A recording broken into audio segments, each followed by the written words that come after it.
One. Today was a crazy day, so you have to be nice to me and help me out. Okay? So let me start by reminding you what we did last time. We were basically talking about path integrals for field theories. We saw that the way to think about these things is that if we have some Hamiltonian, okay, which is a function of, say, some ladder operators, A dagger and A, and these can be generalized into vectors and so on and so forth. And the only thing that we demand is that this thing is normal ordered. So you might have something like, A dagger G to the minus 1A plus some U A dagger I J K L I dagger J A K A L and so on. Okay, this is like a general Hamiltonian, and I'm assuming internal summations. Then we can define a functional of fields. Okay, so let me denote them generally by psi, psi bar, and psi. And we saw, so this is an operator, and this is a functional.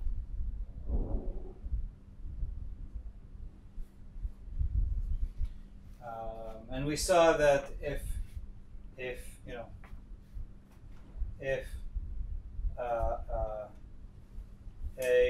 a dagger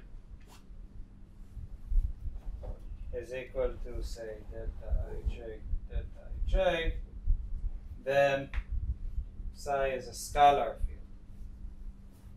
Right?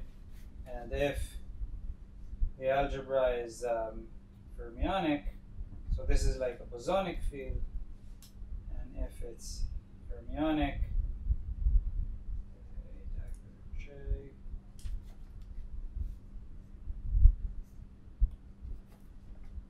then this is a Grassmann field.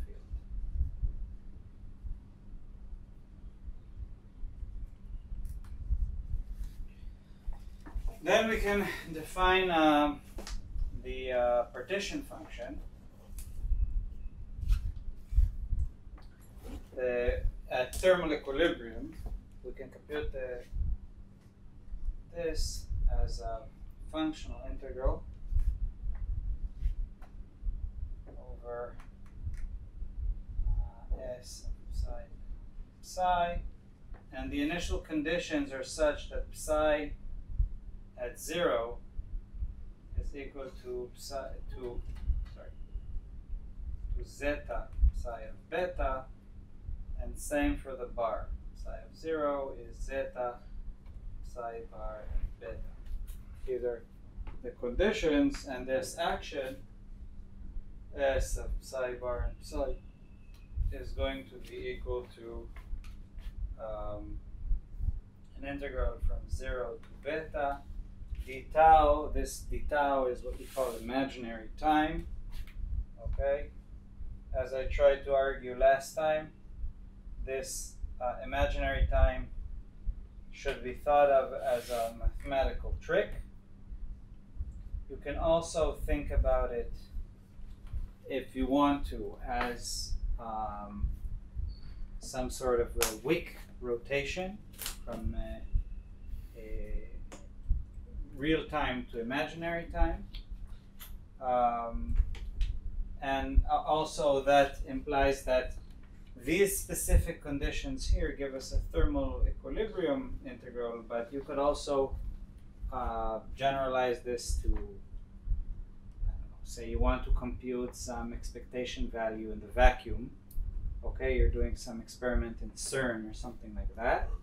you can use the same formalism exactly, just the conditions here would be different. For example, you might not be calculating it above some sort of thermal state with a, I don't know, Fermi surface. Instead of that, you might be doing it at vacuum, but the formalism is the same. And then the Wick rotation is useful. And we saw that this term here plays a very important role. It is basically the term in the action that knows about the fact, about these commutation relations, basically. Okay, the fact that A and A dagger do not commute if they're the same, they belong to the same state, is all encapsulated in this term, because remember that this is a functional, there are no longer operators. So the issue with the non-commuting operators is gone, and we need someone to take care of that. And therefore, we also understand the spatial dependence of psi as, you know, the usual spatial dependence of a field that we want to think of. But then there can also be fluctuations in the time, in this imaginary time. And what this dependence in the imaginary time really represents is it's a quantum effect. And sometimes people like to refer to it as quantum fluctuations. By the way, the use of the term quantum fluctuations is very common, but it's kind of like the word quantum, where every person that uses it has a different meaning or understanding. But this is definitely one of those issues, and they call it quantum fluctuations because, you know, if the field depends on tau, then it's basically doing some sort of fluctuation through time. And this fluctuation is purely a quantum effect, because if we want to reproduce classical statistical mechanics, the only thing, what we really need to do is to set the fields to, for example, not depend on imaginary time, and then we get the classical statistical mechanics. So that, in that sense, we call it quantum. Okay. So and this intuition, I think, is important, because if you derive a field theory, and you might do it later, and you end up finding, you know, that two fields share this kind of derivative. Maybe I'll give you, actually, I'll put that in the exercise. I'll comment about it now. But for example, in bosonic theories, you'll find that you can make a transformation where psi is something like, you know, rho naught plus delta rho times e to the I theta. You can make a transformation like this, where delta rho is the fluctuation in density, and theta is the fluctuation in phase, instead of the fluctuation in the field. And then you'll find that there is a term that goes like delta rho tau dot. And this tells you that number and phase are conjugate variables of one another, for example. So that's why this intuition is important. Then the last thing we saw is Matsubara frequencies.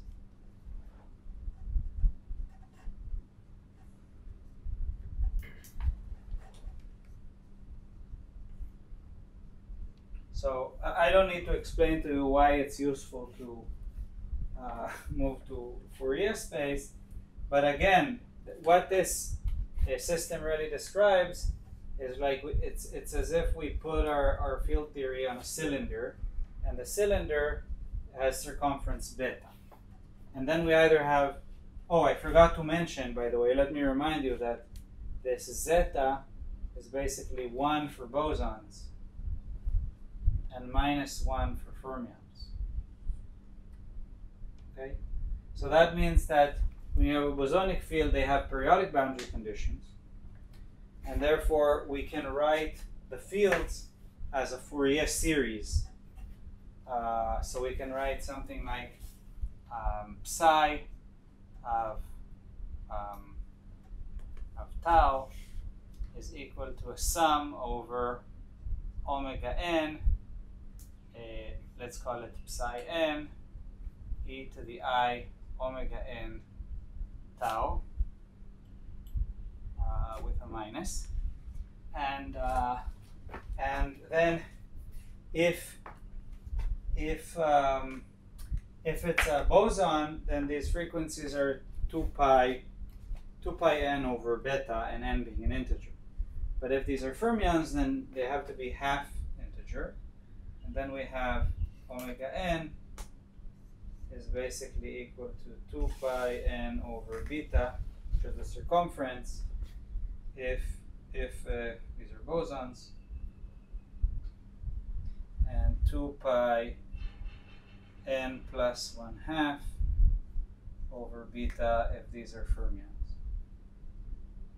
Because then you're going to get anti-periodic boundary conditions.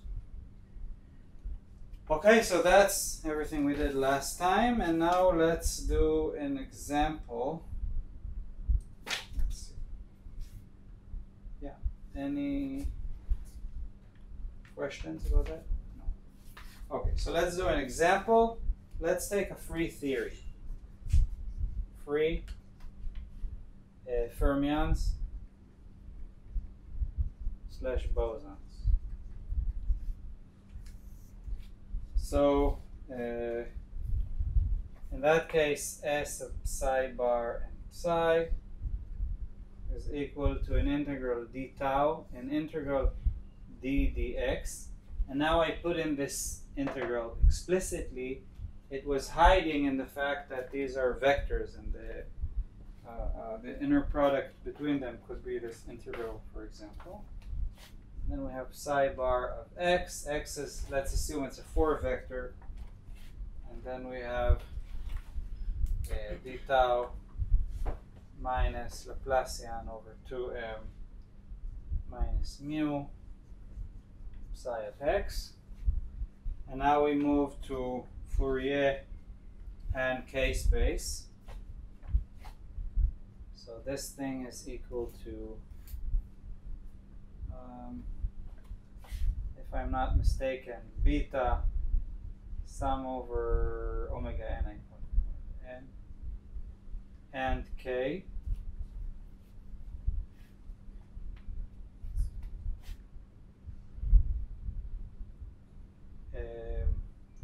So let's see, if I put this guy over there, I get minus I omega.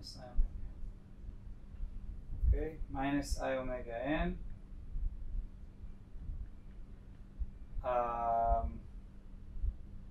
plus k squared over 2m minus mu, or allow me to call this epsilon of k, and then we have psi bar n k, psi n k, and epsilon of k is k squared over 2m minus mu, but this could be anything. This could be Dirac theory, if you like. Okay?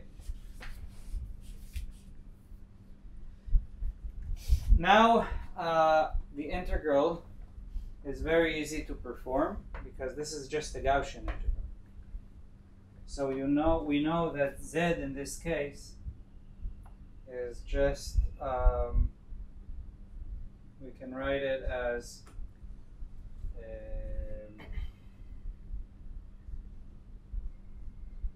a determinant of beta, and then minus I omega hat plus epsilon k, epsilon of k hat. And then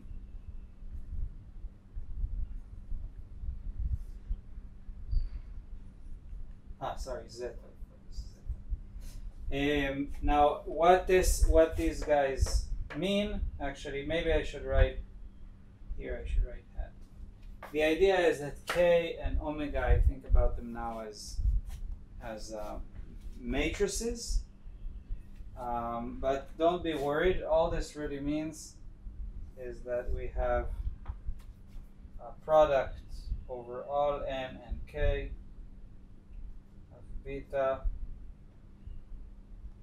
minus I omega n plus epsilon of k, or a product over all n and k, 1 over beta times minus I omega n plus epsilon of k. This is for fermions. This is for bosons. Okay, so to explain the determinant, you can think about the entire space of omega being like one space. So imagine that you have vectors over all the Matsubara frequencies, and then you have vectors over all k, and each one of them gives you another dimension. And then when we write omega or k, we just mean that these are diagonal matrices. So this is the space in which they're diagonal. So it's a very easy determinant to take. That's just we can view it as the Schrodinger's equation, right? And Schrodinger's equation. And that is a solution. Like whenever you hit a solution, you hit a pole, a zero there. Like whenever omega hits a solution. First of all, it should be noted that this is imaginary time, so it's not exactly a Schrodinger equation, but of course it's not surprising that the poles here are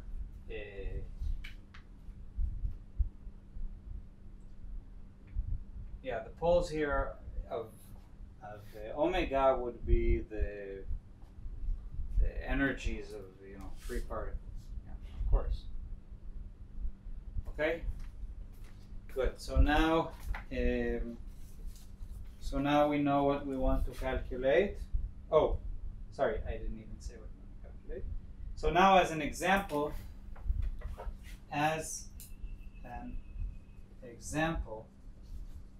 let's calculate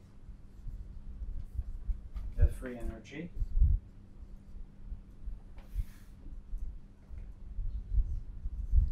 Although I understood that you also did this with Efrat, right? Huh? Sure. Yes. Let me maybe run through this quickly.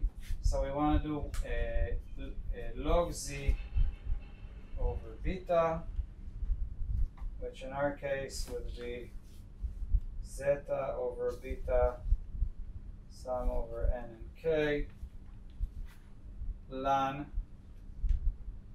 of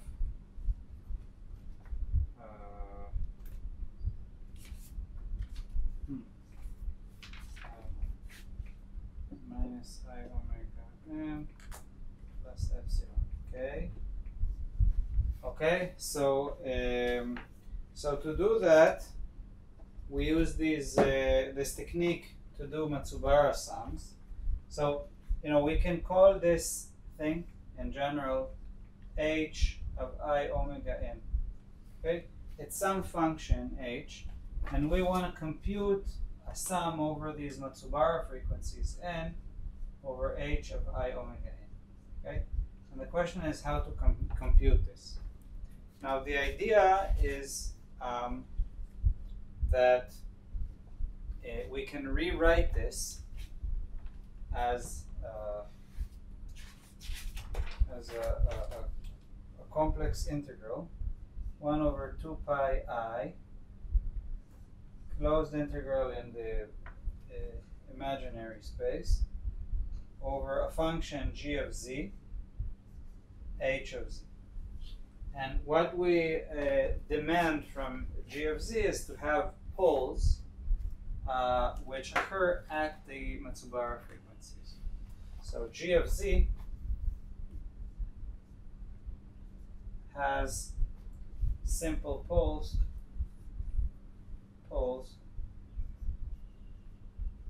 at 2 pi n over beta, or 2 pi n plus 1/2 over beta, And we want the weight of these poles to be 1 with unity weight. Then this equation holds, right? And that function turns out to be g of z is just zeta beta over e to the beta z minus zeta. Sorry. I confused the zeta and z. Okay, so this guy has the poles at the right place, and we can also draw them.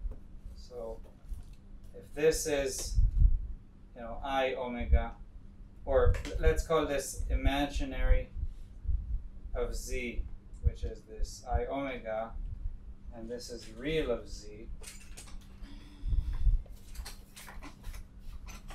then these poles for fermions, for example, we'll have them like this, right? This would be like pi t minus pi t, so it's minus 3 pi t, 3 pi t. And for phonons, for bosons, it's going to be exactly shifted. It's going to be like at 0, 2 pi t minus 2 pi t and so on. Okay, so these are the poles. Now what we're doing here is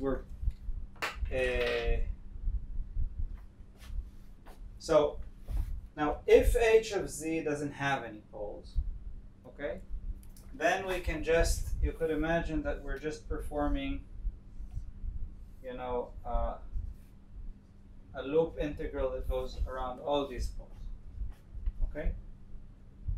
Now if h of z has poles, then we have to avoid them, because if we go around them, then we're warping the result.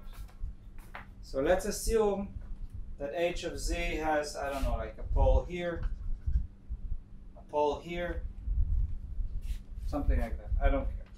So what we do is we need to deform the contour to kind of go around these. So do something like this.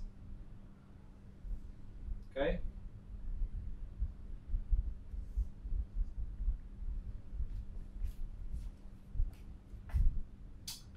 And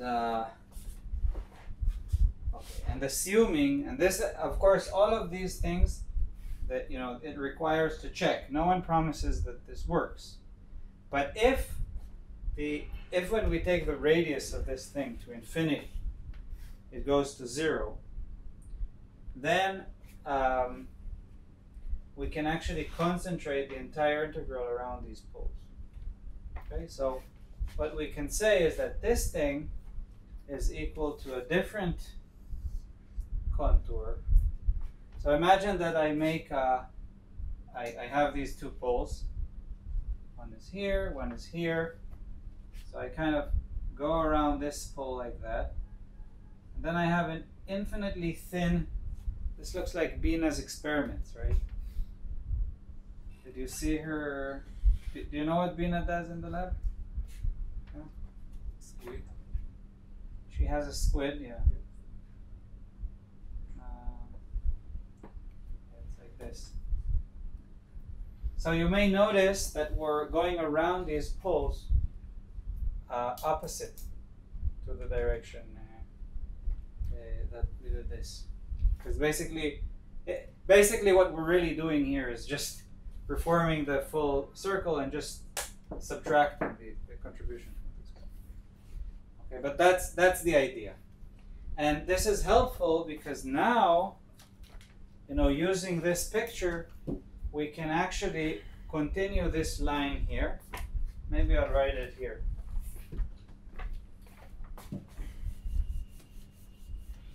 This thing just becomes equal to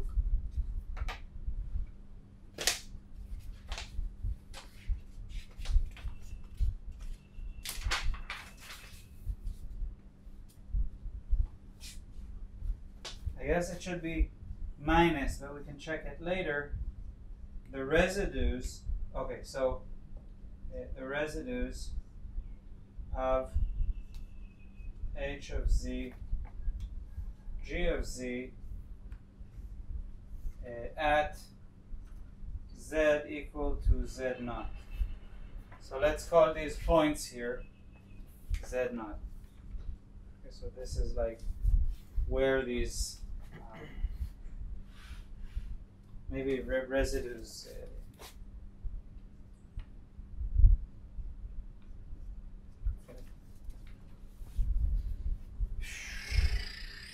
Good.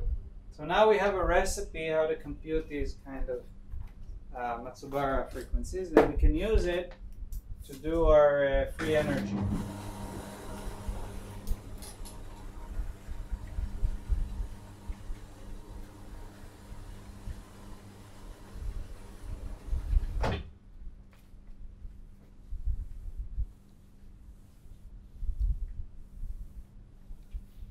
So we identify that in our case, maybe I'll write it like this.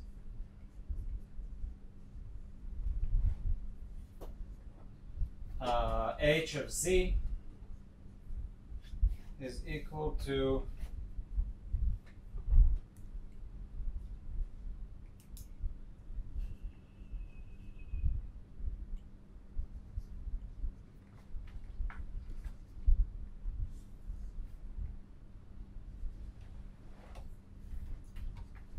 although there might be issues with the sign here. No, it's okay. I don't know. But I don't want to deviate from my notes. Okay, so this is our function. And then we need to identify what kind of poles does it have. But this function doesn't really have poles, right? It has a branch cut. So, this vanishes when z is equal to epsilon k. So if this is again real of z, imaginary of z, and then there is the point epsilon k. Okay, and then we can basically choose our branch cut to be this line here. Okay, so that means that our contour integral needs to basically go like this. So we're coming like this, and like this. Okay. That's basically what we want to do. So this guy, so we can write, sorry. So I'm writing f is equal to, so we have two minuses, so it's zeta over, so it's zeta over 2 pi I and beta. I took the second minus sign, wait, where is this? Second minus sign is from this minus. And then the residues in this case are actually the sum over all residues becomes an integral. It's an integral over this branch cut. So we have the first integral goes from, so we have a sum over k, that's here. I have an integral, okay, from minus infinity up to epsilon k dz.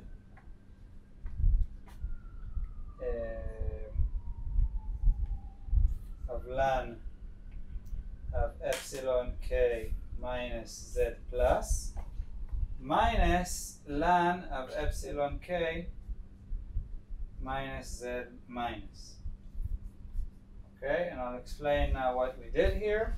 So z plus is z, slightly above the branch cut, and z minus is slightly below the branch cut. And the reason there's a minus sign here is because we're going in the opposite direction. Okay.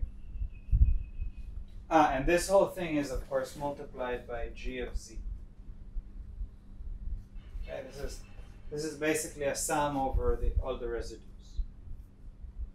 What am I doing here? Okay, now the dirty trick is to identify that, you see, because these are infinitesimally close, I can extend actually the point where this contour crosses, and it won't change the result. Because if I don't have a branch cut between the two, then they just cancel each other. So we could easily extend this as much as we want, okay? And that means that this upper cutoff here can be taken to be infinity. Okay, good. Now the last step is to do integration by parts.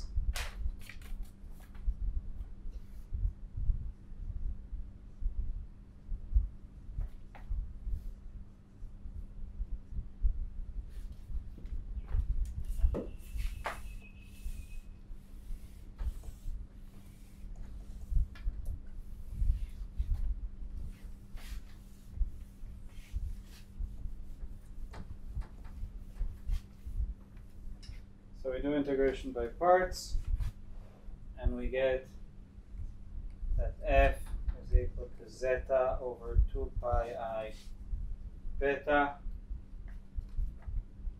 integral from minus infinity to infinity.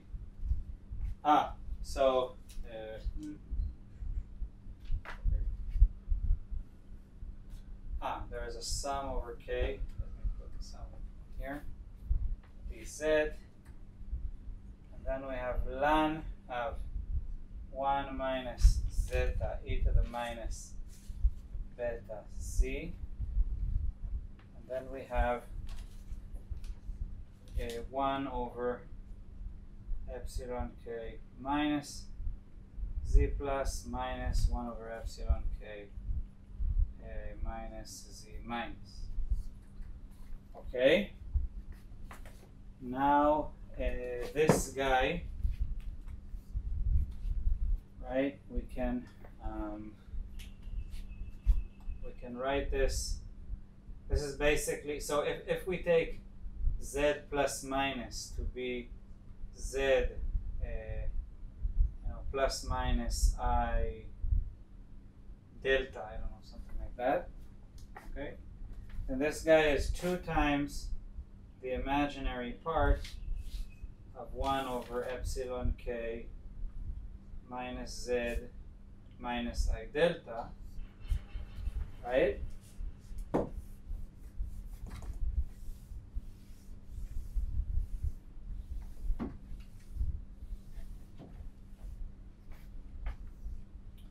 And then this guy is delta squared,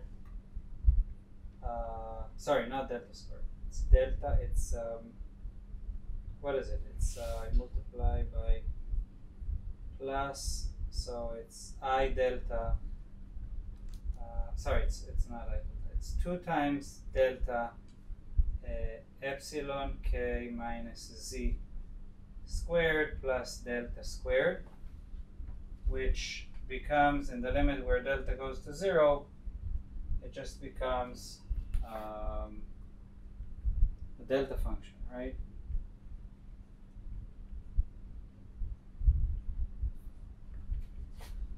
So we have, is it just a delta function? Oh, it's a 2 pi, sorry, it's 2 pi I delta, oh, sorry, it's pi I, it's pi I delta of z minus epsilon.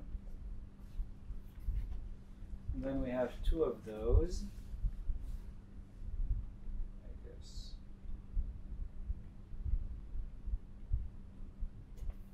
Okay, then we have 2 of those, so the 2 pi I here and the 2 pi I here cancel, and we can just perform the integral. And therefore we get the end result which I was looking for, which is zeta over beta sum over k ln of 1 minus zeta e to the minus beta epsilon k. And this is a result to remember because it can be very useful. I'll explain that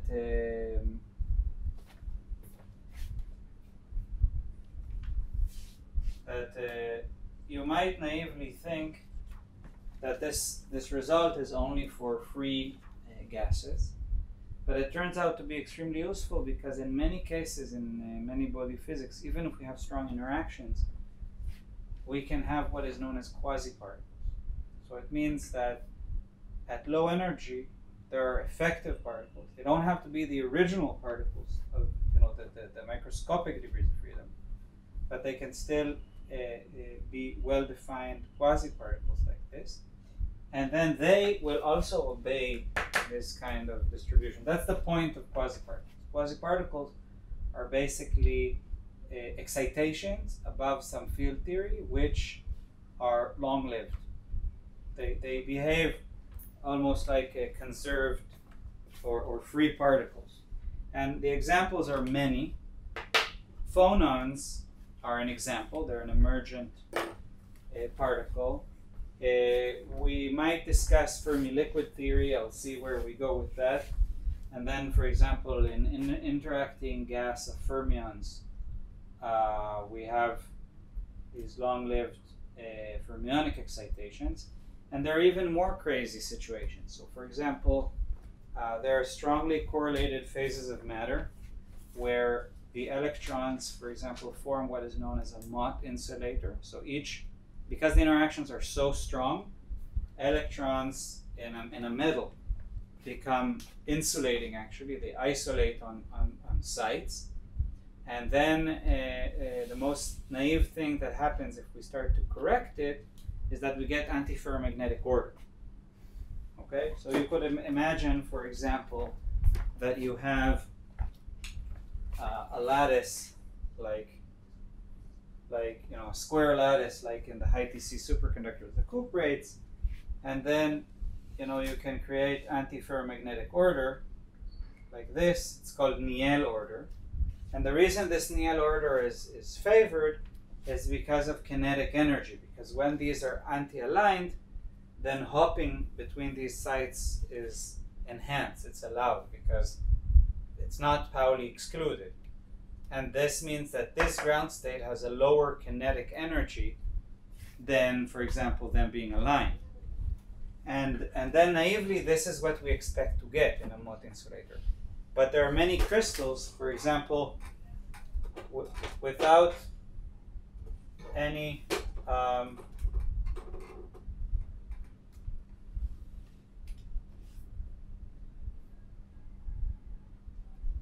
this is known as a Kagome crystal.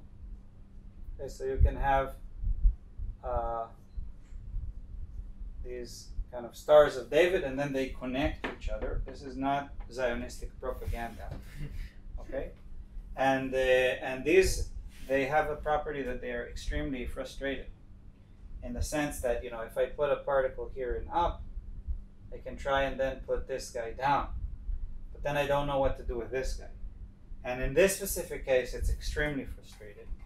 And in these kind of situations, what the frustration helps actually do is favor what we call quantum ground states, where the ordered state is influenced by very strong quantum fluctuations.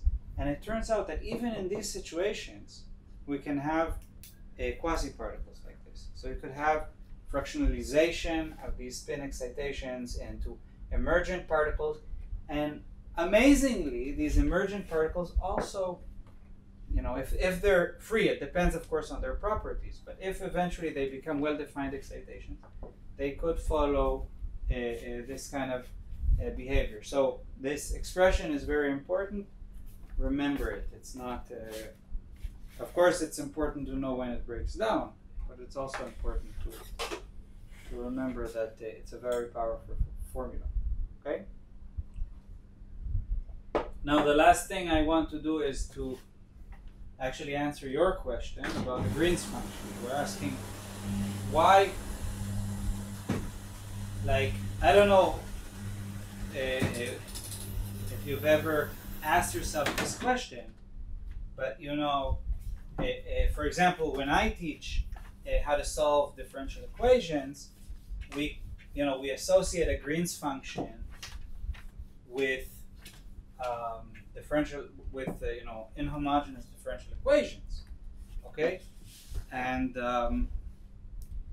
when we write a field theory, many times people write something like this. They would write, let's say your action is psi bar psi. Okay, they could write something like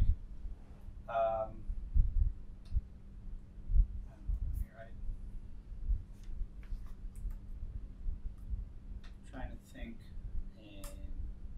Okay, let's write it in real space for a moment.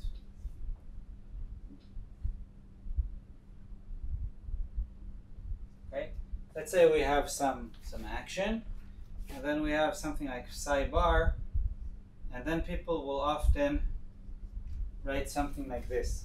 Call it g to the minus 1, and also call this a Green's function.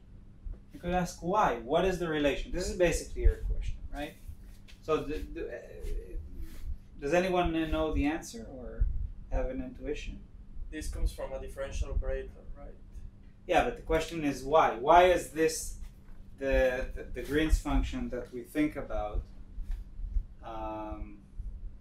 Like, why do I call this a Green's function? It's just the bilinear form in a field theory.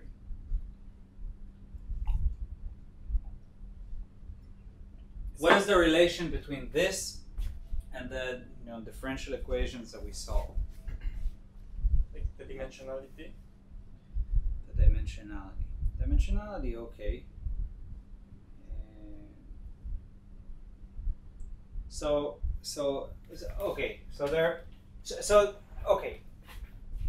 Let me explain better. I didn't ask the question properly. So on one hand, we say that G is the correlator. So we write something like, say I write psi of x. Okay, I'll write it like psi of y.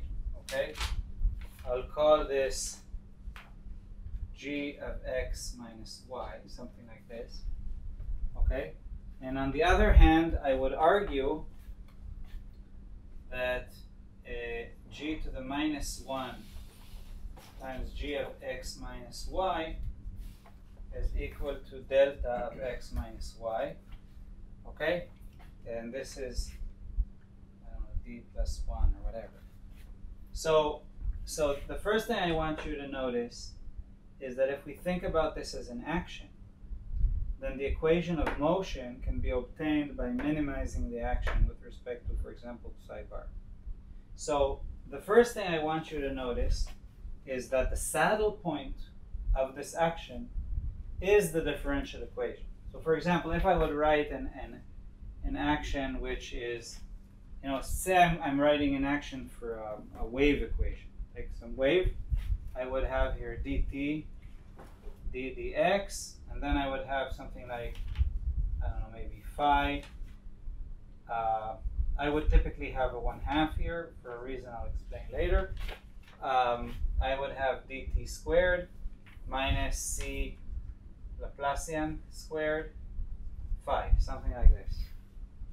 Okay, and then delta s to delta phi equal to 0 would give me the equation, dt squared minus c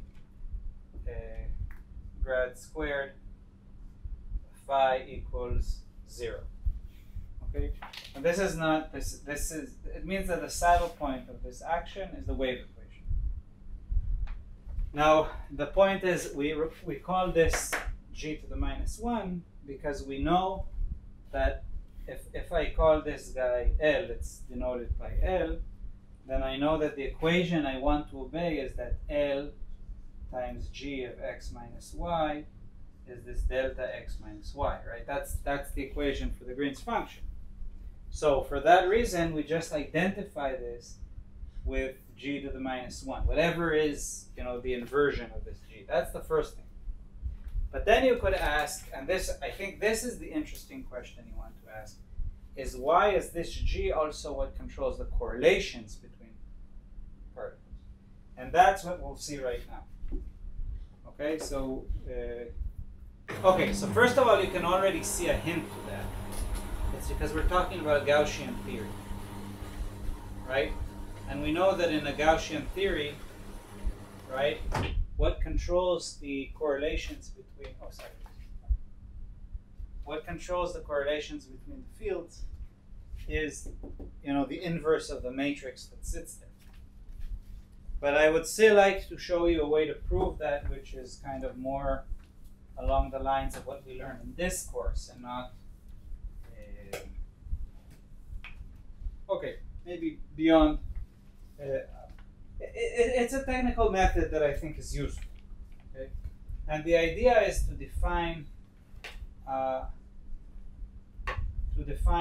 two fields, J, we call them source fields. Now, if these are fermions, then J bar and J are going to be Grassmann fields. Okay? It doesn't mean that they're not going to be physical in most cases, at least in the cases where psi and psi bar are like particles, when they're conserved quantities of some theory. Okay? Then we write something like e to the minus s of psi bar psi minus an integral d plus 1x of psi bar of x, j of x plus j bar of x psi of x. Okay? So it's some local field that we couple. Then we can identify that psi of x, psi bar of y, by definition is just 1 over z of 0 and 0, then delta z of j bar and j divided by delta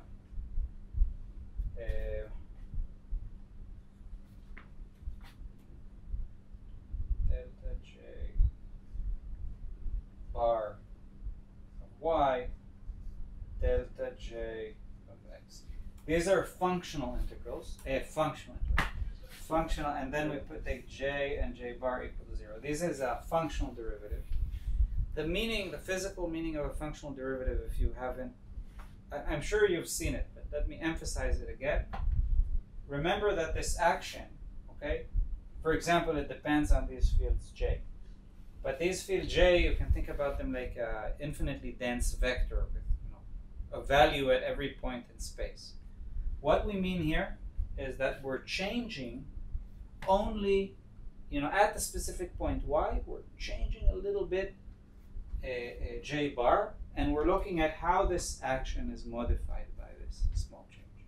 Okay, so that implies, for example, that it only couples to psi at that y.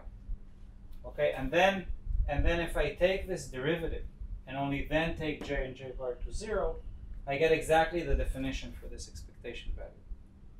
Okay, and this guy is the normalization. But we can compute this in a different way, which is by completing a square.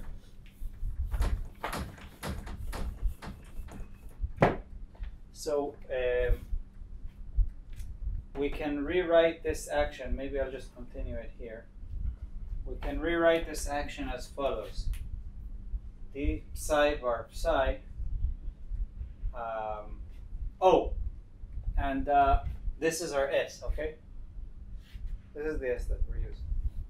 So we can rewrite it as an integral. Let's write exponent integral d plus 1x, and then we have psi bar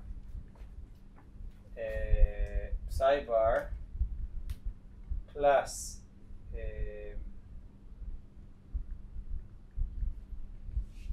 j bar g to the minus 1,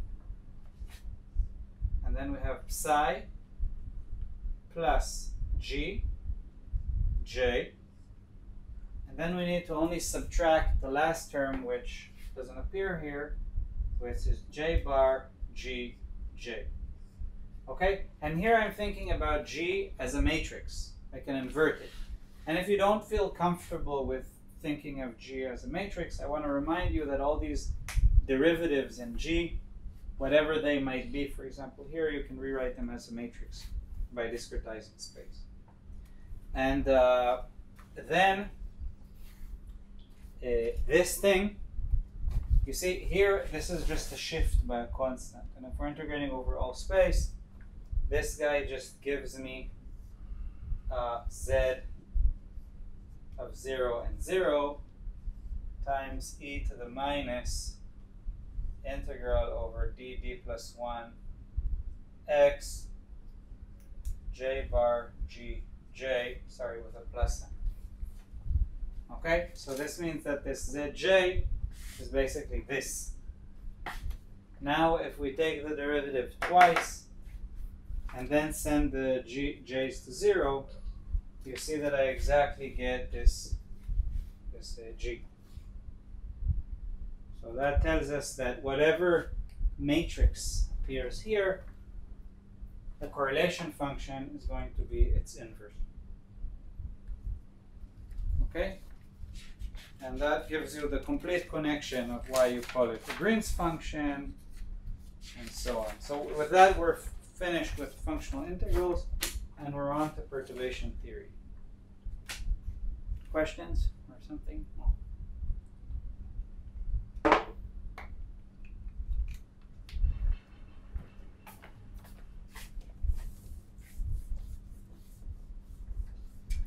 So the general thing to say here is that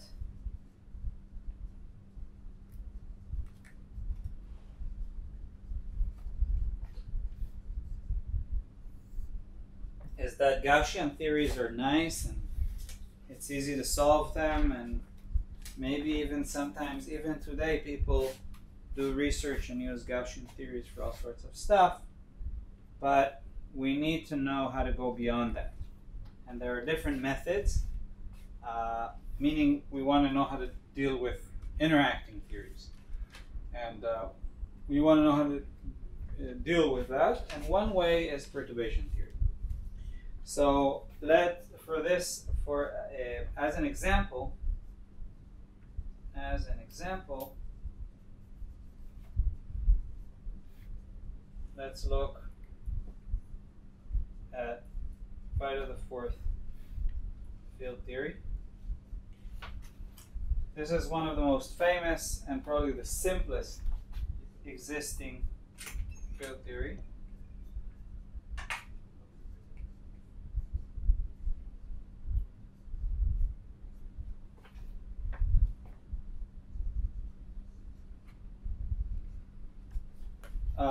Sorry. What am I talking about? Plus m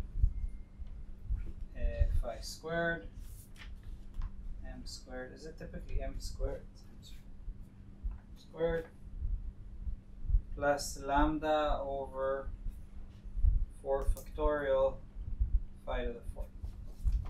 So this lambda term here is what makes the physics interesting, right?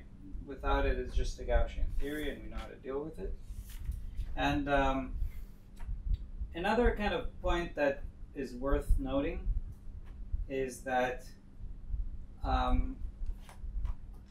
as far as the behavior goes, okay, we can always absorb some external parameter in the fields phi if it's only Gaussian. What I mean is that imagine that I write AL, right, is AL, let's put it this way, AL of phi, okay, is equal to L of square root of a phi, right? So I can basically redefine a field, let's call it phi tilde, if it's Gaussian. It's a Gaussian theory. Okay? it's a Gaussian theory, then we have this kind of behavior. Now, why is this important? Because I don't know if you remember your mathematical methods course, but if you have a large coefficient in front of your integral, if it's some exponential integral, then you can use methods like steepest descent or stationary phase approximation and so on. Okay, so this means that this A can be used in order to control the calculation. Okay, what this tells us, the fact that we can absorb this, means that if I have a theory A with a field phi, then the theory AL, okay, with the field phi tilde behave exactly the same. And the reason this is so is because it is Gaussian. Now, you may notice that if I try to do this field theory, the phi to the fourth term is going to show, it's going to change. It's basically going to modify. And that tells us that once we have lambda, there is really a scale or a region or a control around this stationary phase or steepest descent method and so on and so forth. And here we encounter another use of the word quantum fluctuations, because people often call this term quantum fluctuations. Okay, now why do they call this quantum fluctuations? Because you could imagine that A is 1 over h bar, right? You know that when we write the functional integral in real space, there is a 1 over h bar, right? And h bar, it controls the strength of quantum fluctuations. This we know from other intuitions in physics. What this argument is telling you is that if your theory is Gaussian, then nothing can control the strength of Gaussian fluctuations, of quantum fluctuation. Like, it's the same behavior all across the board. And by the way, it's not really quantum in some sense, because the saddle point is exact. So whenever the saddle point, right, the limit in which the saddle point becomes exact is when we take h bar to 0. Take h bar to 0, the coefficient in front becomes huge, and then the saddle point becomes exact, and that's like the semi-classical limit and so on.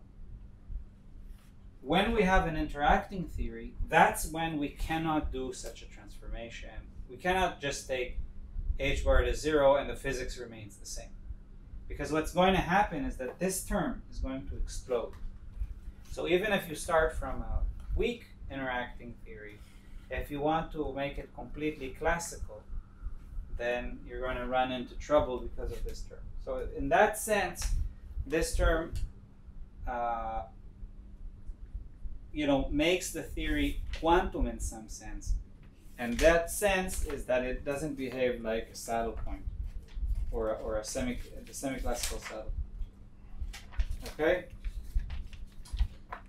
So now perturbation theory. So the philosophy behind, yes? It's like in RG that a Gaussian fixed point is always like the Gaussian is a fixed point, and whenever you move, like you have phi to the 4, you can move all around the place because of scaling. Because it is of course related. It is of course related to a normalization group, but I think what was most important for me is for you to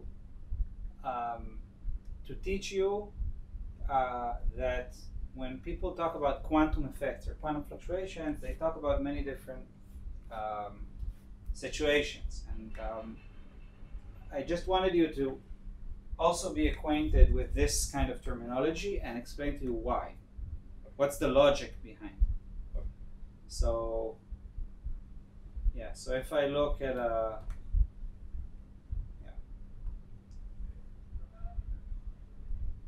but it is of course related to our G. Yeah? Because this rescaling is a part of our G, right? Our G is a rescaling of the length scales, time scales, and fields, and this is a rescaling of the field. Okay. So it tells you that at least as far as the fields go, this is invariant under field rescaling. That's a property of the Gaussian fixed point. Okay, so the philosophy behind perturbation theory. Okay, so sorry. For example, as an example, let's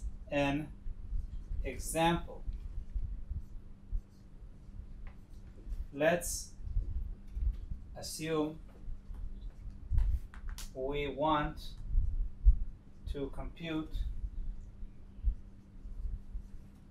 the Green's function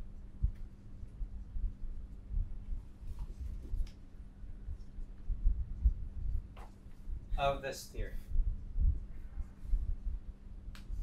So we have this phi to the fourth field theory, and we want to compute its Green's function. Now we cannot do it exactly, okay, because in fact that would be, very, very useful if we could compute this generally exactly.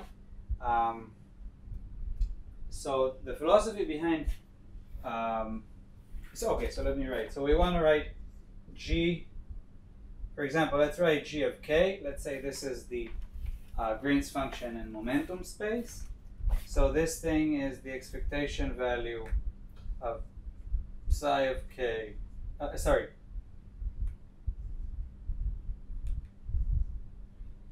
phi of minus K, something like that, right? Say we want to compute this thing. We cannot do it exactly. So the philosophy behind perturbation theory would be to say that we can write this as some sort of series, something like Gn of K times lambda to the n.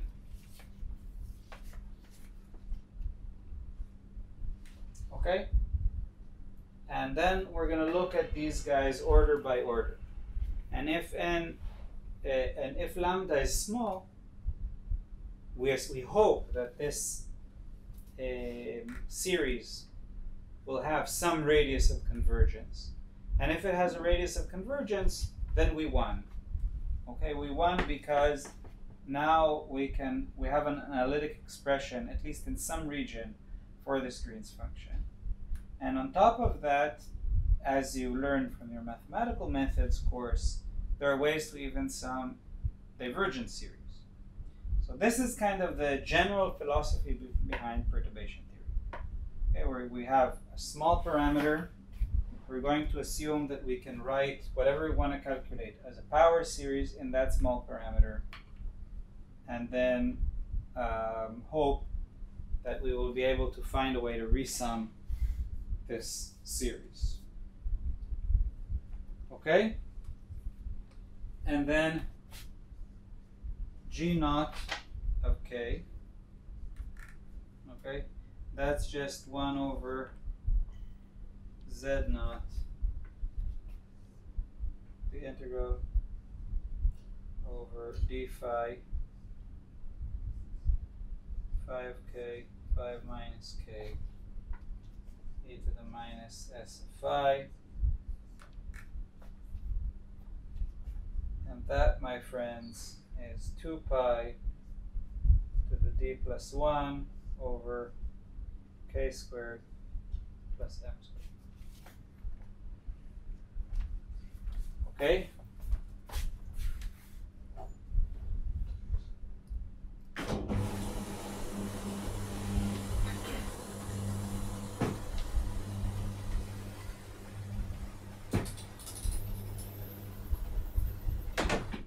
Now let's write the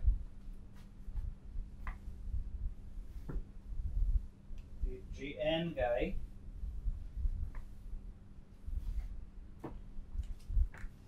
So Gn of K is then 1 over Z integral d phi of k, phi of minus k.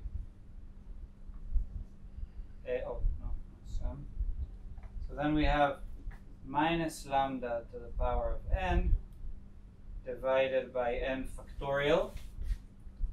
In a moment we'll talk about this. Then we have 4 factorial to the power of n, and then we have an integral pi, let's call them d dqj over 2 pi to the d plus 1, d plus 1. Then we have phi q1, phi q2, phi q3. This is j is equal to 1 to 4, phi q4, and then we have 2 pi d plus 1 delta of q1 plus q2 plus q3 plus q4. And then I'll just erase this. It's too hectic.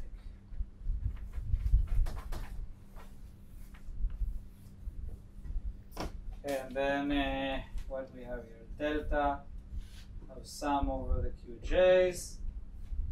And then this whole thing is brought to the power of n. And then we have e to the minus s naught of phi. Oh, I forgot to mention, let's call this guy L naught, and this guy, let's call it Li. So S naught is S with the only the 0 part. Now, how did we get this thing? We got it because we expanded the action, right? We can rewrite this guy as 1 over. Sorry, not this guy. Sorry, no. Because we can write. Sorry, the full Z. Sorry, we can write G. We can write G, the full G, as 1 over Z, integral d phi, and then we have phi of k, phi of minus k, e to the minus S0 minus S interaction is basically equal to 1 over Z, integral d phi. Phi of k, phi of minus k, sum over n is equal to 0 to infinity, minus S interaction to the power of n over n factorial, e to the minus S0. And this gives us a prescription to actually calculate the Green's function in terms of expectation values with respect to the free theory. Okay, so we can think about this as basically the expectation value of phi k, phi minus k, sum over n equal to 0 to infinity, minus S interaction to the power of n over n factorial, where this notation means that we're taking the expectation value not with respect to the fully interacting theory, but with respect to the free theory alone. And the point is that the free theory obeys what we call Wick's theorem.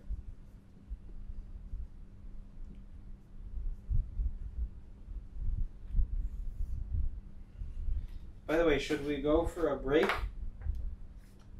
Maybe I'll just write Wick's theorem and then we can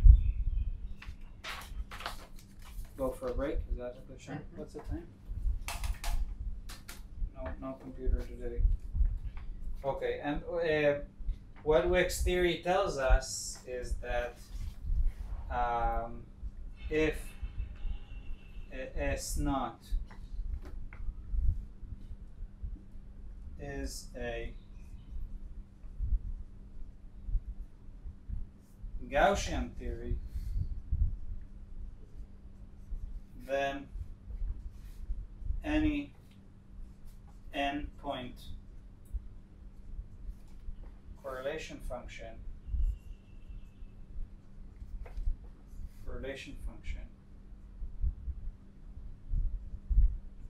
can be broken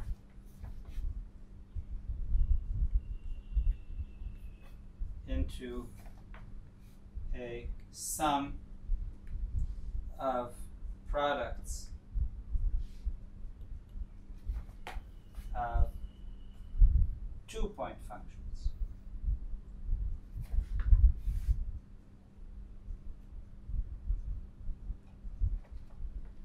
Okay, and for the bosonic Gaussian theory, it's very simple. It's just a symmetric permutation.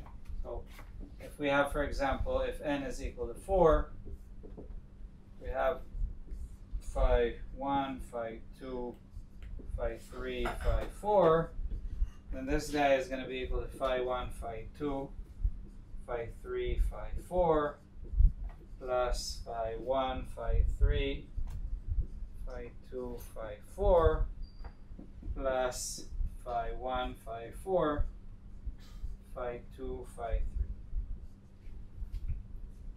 3. Okay, that's the logic behind Wick's theorem. And if you want to prove it, we can actually prove it. The way to prove it would be, so if we want to prove it, you remember that I defined before this guy, which is a source field for these phi's. Okay? Then you can agree with me that, you know, phi 1, phi 2, phi n is basically just 1 over z of 0 delta n z of j to the delta, you know, ji, j1 delta j2 delta jn in this case, and then take j equal to 0,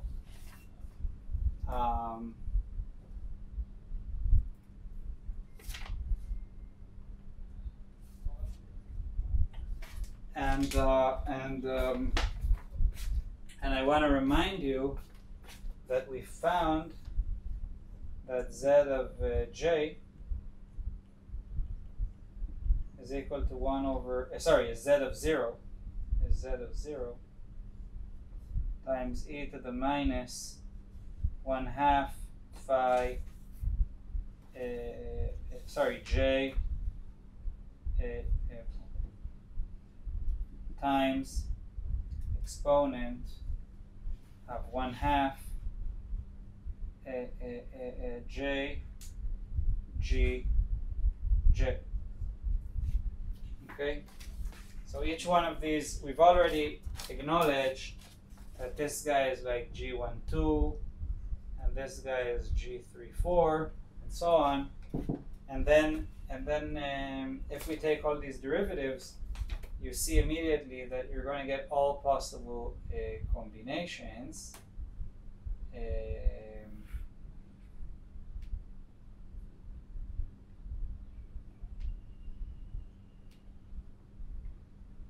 Right?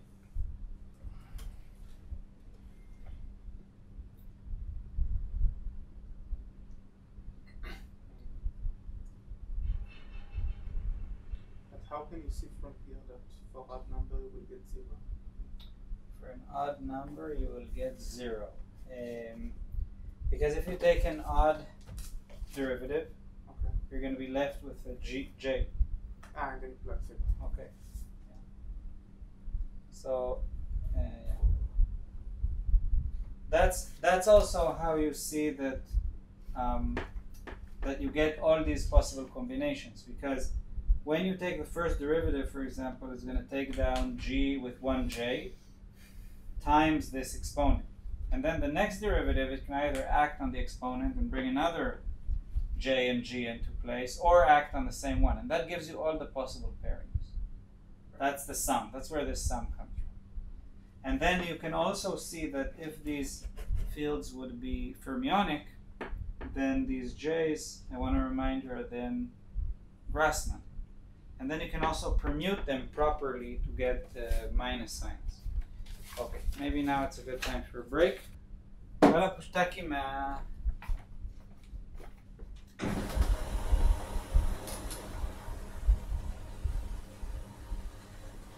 נגיד במחלקה אצל אבא שלך, אין שם איזה מישהו שעושה קוונטום פילטר?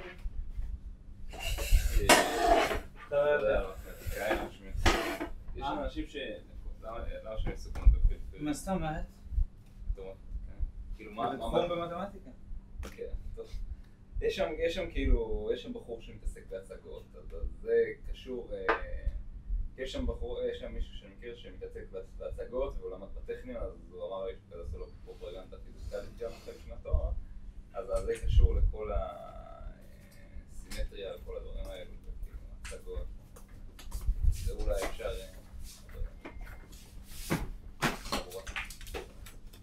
Okay. Let's try to survive this. Let's see. Okay. So now the next topic is Feynman diagrams. Okay.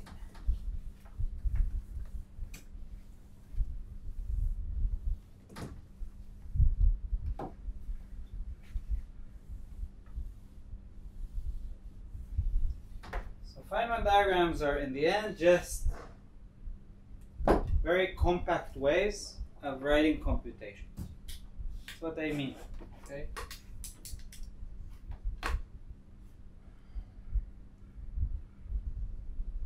Can I ask a question? Yes. Observation here? Is there a main difference between the result we will obtain this computation theory and if we would use the Hubbard-Satanovich in the Platz integrals, or we will get exactly the same?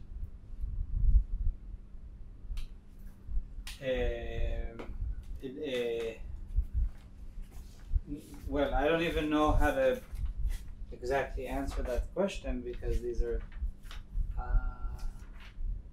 completely different things. I mean, I can try to compute the Green's function with Hubbard-Satanovich as well.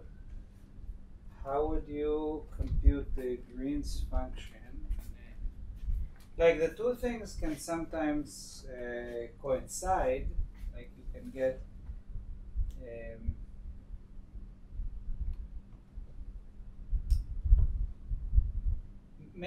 first of all, we should probably do Hubbard-Satanovich later on. Efrat probably also did that, right? We can do that, but like Hubbard-Satanovich is a technique to also deal with interacting theories. Okay, so generally we have a theory like I just wrote with like this fight of the fourth field theory where we have an interaction term we're trying to deal with.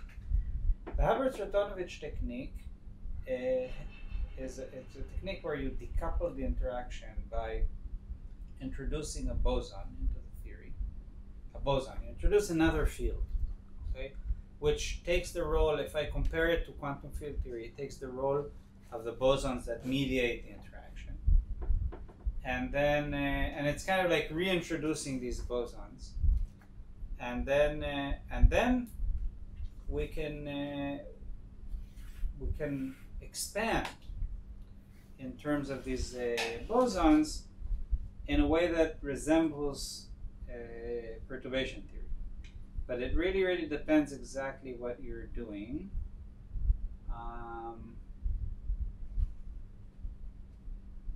Let me think about this for a moment, if it would become exactly the same.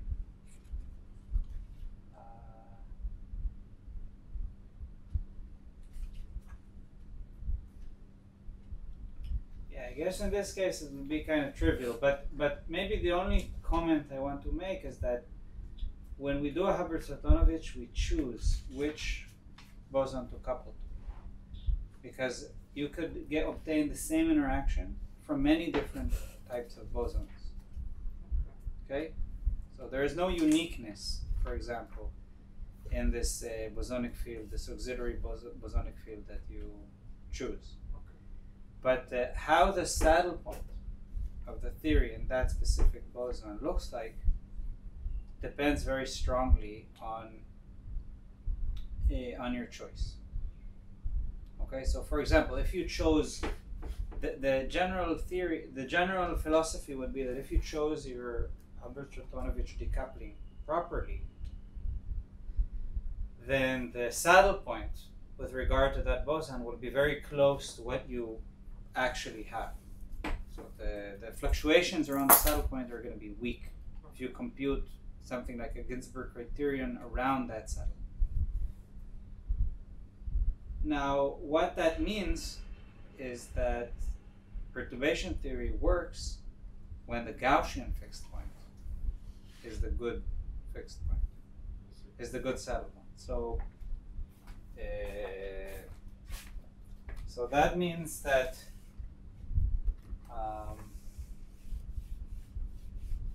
yeah, I guess so. So if you allow yourself to think about the Hubbard-Satonovich in that kind of language, like you're just introducing some sort of saddle point and then expanding around it, because again, you know, even if you do a Hubbard-Satonovich transformation, there is no magic. Like there is conservation of difficulty or whatever they call it there, right? Then you're doing some fluctuation expansion around that. Then perturbation theory is an expansion around the non-interacting, or saddle point, if you like. It's a saddle point.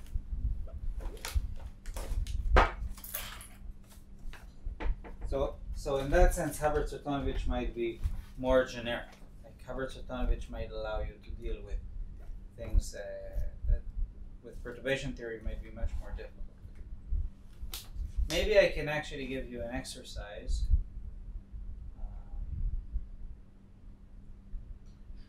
Yeah, I can maybe write a very simple exercise to maybe elucidate that point. Okay, so let's look at G1, Feynman diagrams. Let's look at G1. So what is G1 of K? So G1 of K is minus lambda over 4 factorial, the integral d phi, phi of K, phi of minus K. The integral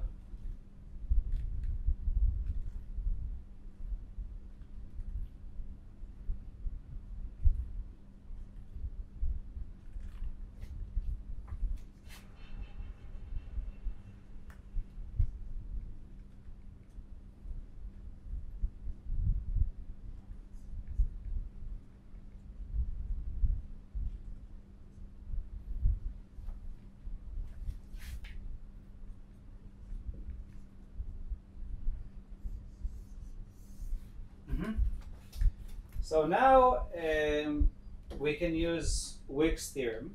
We know that Wick's theorem gives us all the possible ways to connect between these 6 fields. So if we have 6 fields, we have what, like 3 factorial options? No.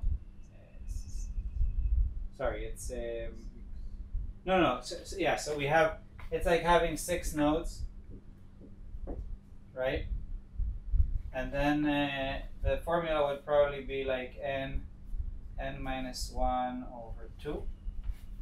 So for example, if we had a 4-point function, it was 4 times 3. That's 12 divided by 2. No, wait. And that was 3. Why is it confusing me now? I have this written down. Wasn't factorial. What? It is with the double factorial.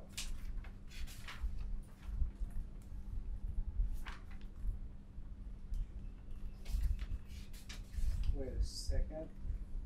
No. So this should be like we have here. We have 4 nodes, and we're combining them in all possible ways.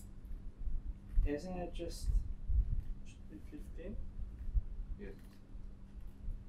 Yes. 15. No. I think you have something. We're doing it like this, like this, like this. There's all possible combinations, right? So we only have 3.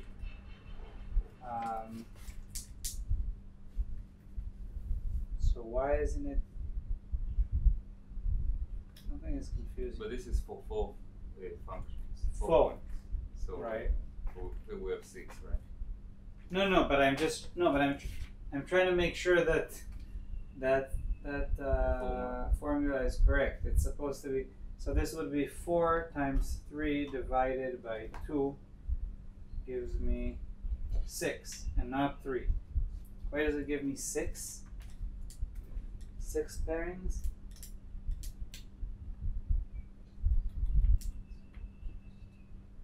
Something I'm missing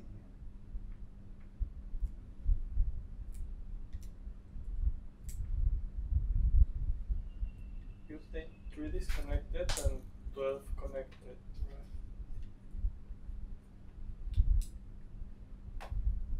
right? No, forget about disconnected. In a moment I'll explain to you what disconnected, connected means, but that's not what I mean. I'm just confused. Huh. What am I missing here?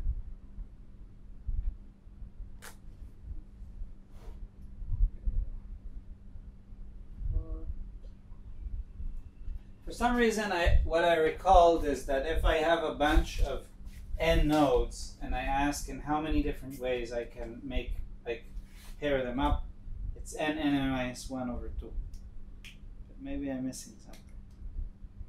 It doesn't seem to be the case.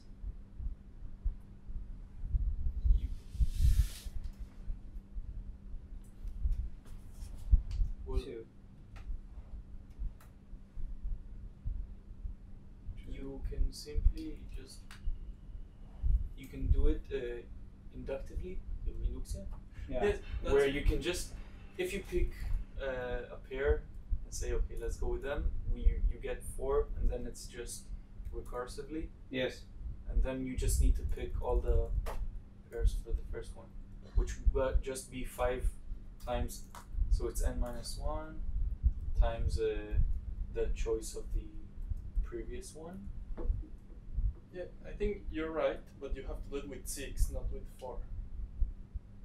Yeah, that's what I'm saying. No, I understand, but I'm taking the example in the case. Look, this is just an example of 4. Let's Yes. say it's 4. Yes.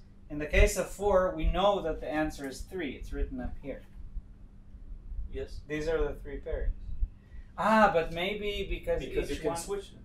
So it's each the one way- of them we can switch around. In this case, Then 6 turns to 3.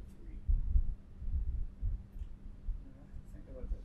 But why? Okay, never mind. But there are different combinations.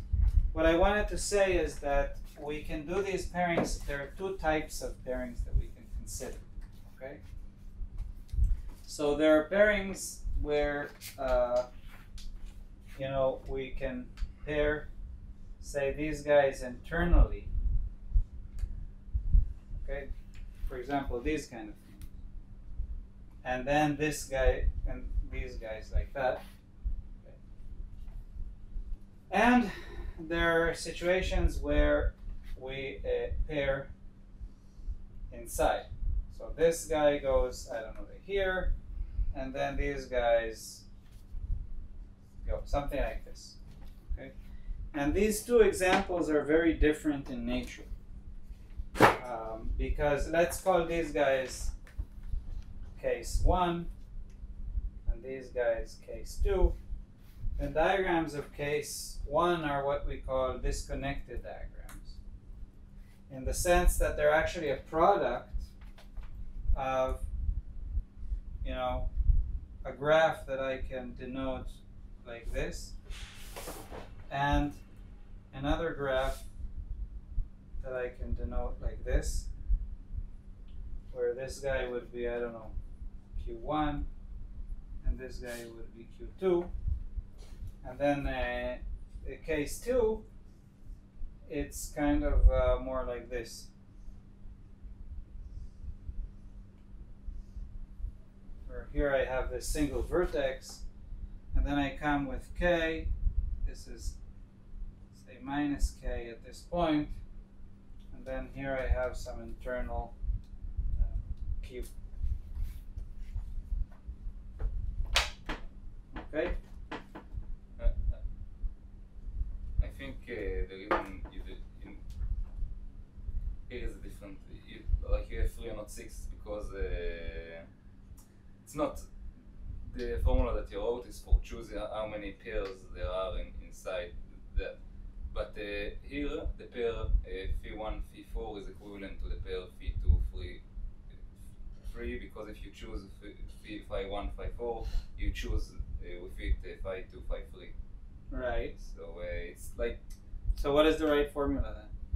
Well, the right formula is n factorial over n factorial over n over 2 factorial times 2. Oh, right. And 2. 2 what? Yes. Now I remember. You see, that's why I needed your help, because today I'm. On denominator. It's Google's help, it's not the title. No, but it's written in my notes. Now I remember what you say. I already ran into this problem in the past. Crap. Why didn't I write this down? Wait a second.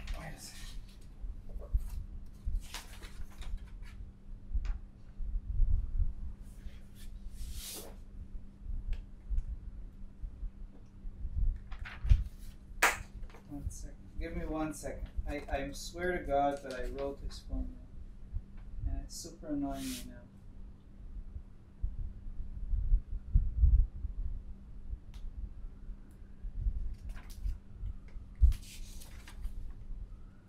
Yeah, you're right, of course.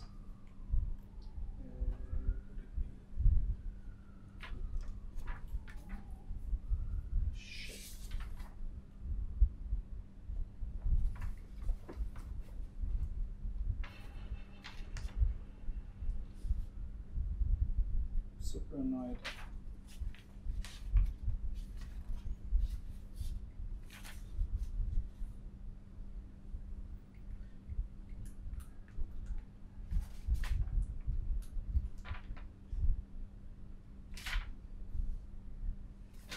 Oh, wait a second.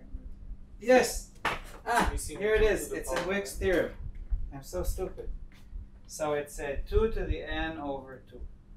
Right? Over 2? Over. Yeah, here it is. It's on my note. So my notes, yeah, I have it. Okay. So that's true. Because, okay, it says here, written as a sum of, I don't even know how I figured it out. But, yeah. So this is the formula. You're right. So this is the number of combinations.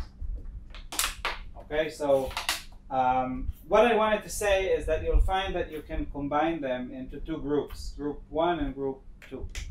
And the point in group 1 is that the pairing here, we choose those to be, and then these connect internally. And for group 2, they interconnect.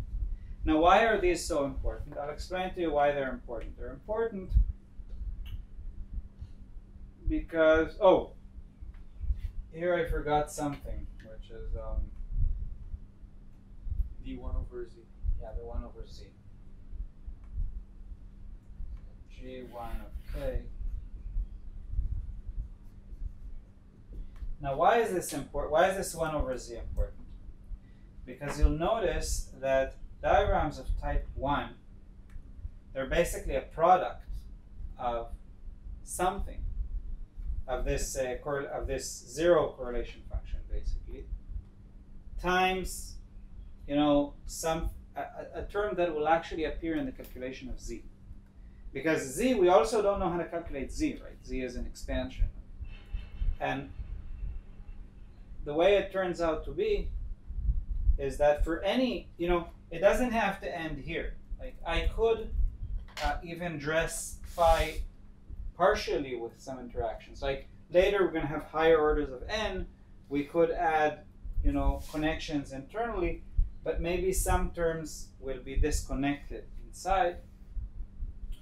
And these kind of diagrams that are disconnected, they actually cancel out with z, because they all appear in the sum over z, and you can convince yourself that, you know, as you expand to higher and higher orders, these disconnected diagrams will form the entire series that appears exactly in these disconnected ones.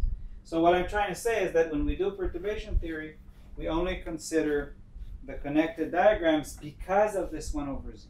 1 over z will cancel the disconnected diagrams on the two sides. So we're only interested in these kind of diagrams of type 2. Okay, good. That's good.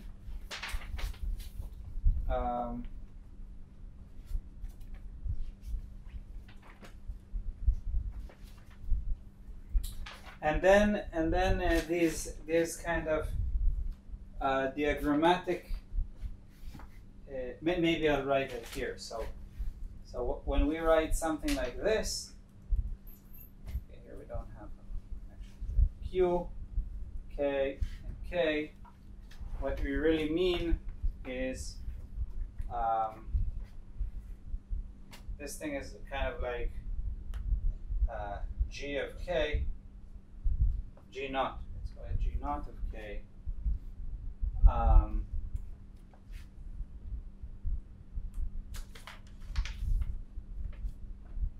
Lambda Q over 4 factorial 2 pi to the 2d plus 1 2 pi to the 2d plus 1 over sorry, no.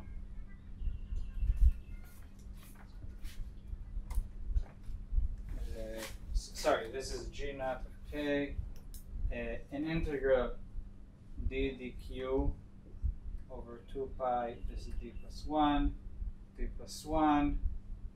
2 pi to the d plus 1 over q squared plus m squared. And then we have G naught of K. Okay, this is what this expression gives us. The 2G of K's, you know, they come from this line and this line, these pairings. And then this internal one comes from this line here that you have here. And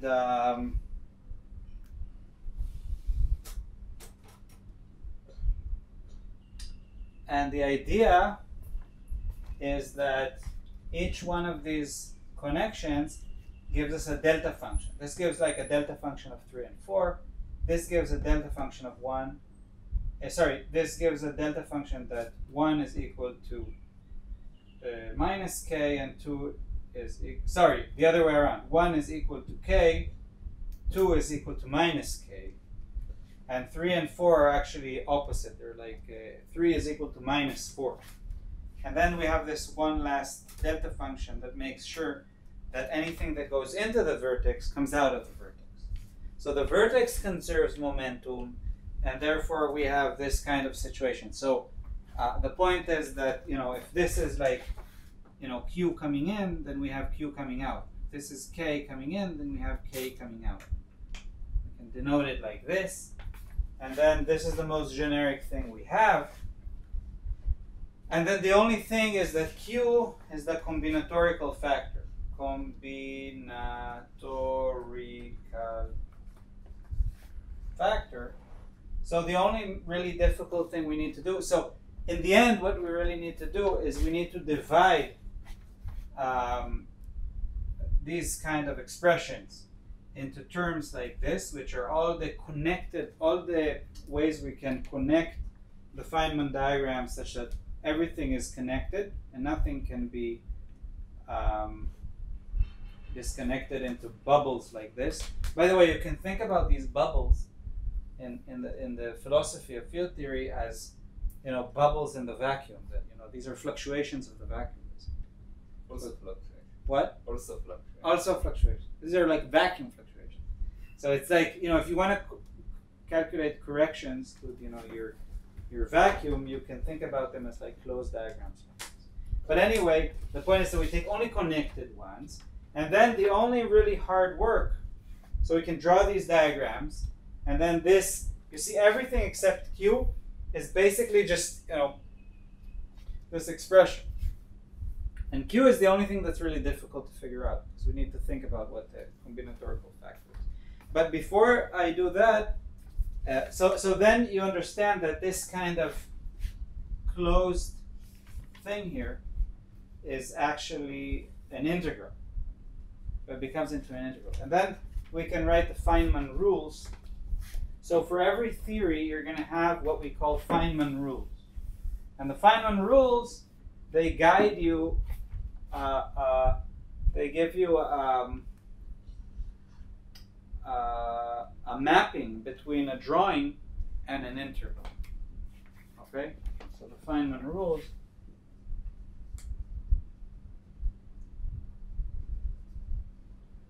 for phi to the fourth field theory is going to be, the first Feynman rule is that each propagator, oh, I forgot to mention that this is like a propagator,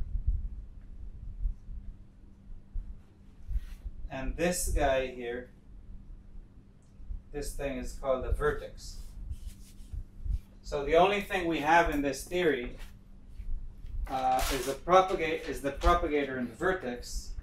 Each propagator G naught of k is equal to 2 pi to the d divided by k squared plus m squared is equal to a line like this, and we can put a k on top of it. Now, because this is a real field phi, there is no directionality. It doesn't even matter. So you'll see later on that we can add arrows to these lines, and that gives a directionality, like a particle or an antiparticle. But here, because it's a real field, it doesn't even matter. So you can write it any way you like. And you can also see that because if you take k to minus k, it's invariant under this. But that's not the only reason. Because there's also complex conjugation, which can be important. And then each vertex, which we draw, it's basically minus lambda over 2 pi to the 3d plus 1. This is d plus 1, sorry.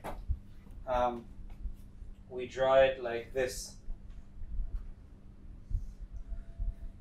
And then we have Q1, Q2, Q3, and then minus Q1, minus Q2, minus Q3. Okay? You can combine them any way you like, but that's how they build up. And then 3,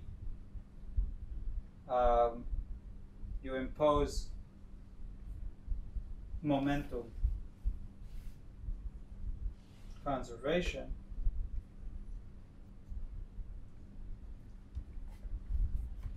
Four is integrate over all undetermined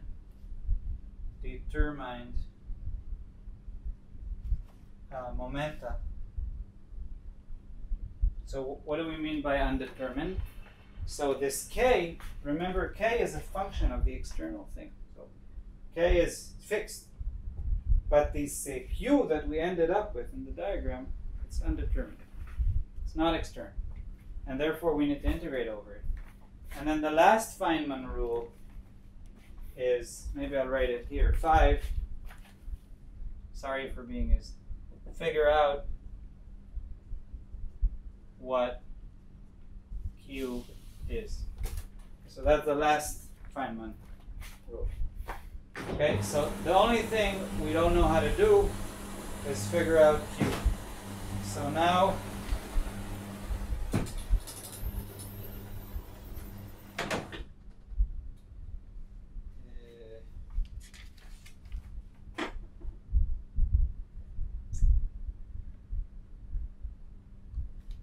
so let me jump ahead with an example. I just want to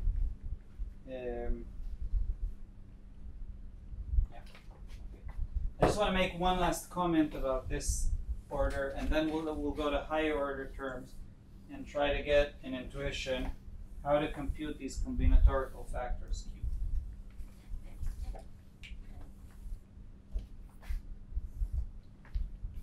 How am I with time, by the way? So I just want to comment here, let me comment here, that this integral I can write as g naught of k squared. We don't need this g naught squared, we can omit it, then assume that we know this q 4 factorial 2 pi to the 2d plus 1. Wait a second.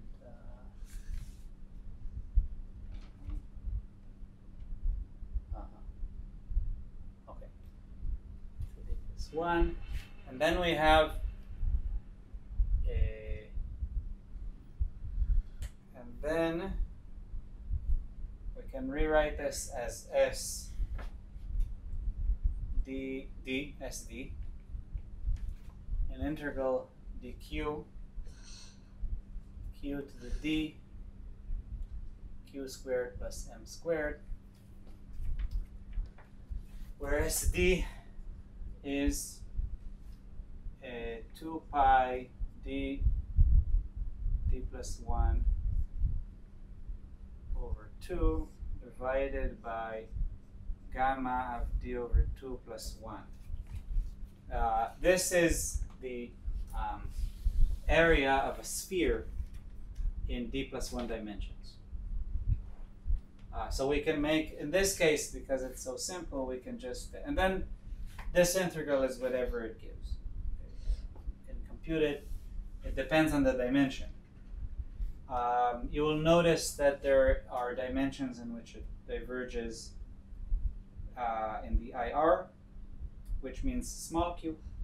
There are dimensions where it diverges in the UV, which is the large q. And there are dimensions where it is logarithmically divergent. And when we talk about renormalization group, you'll remember that. Yeah. But this diagram is not very interesting. Okay, so I'm jumping over the disconnected diagrams. Now let's look at higher order terms.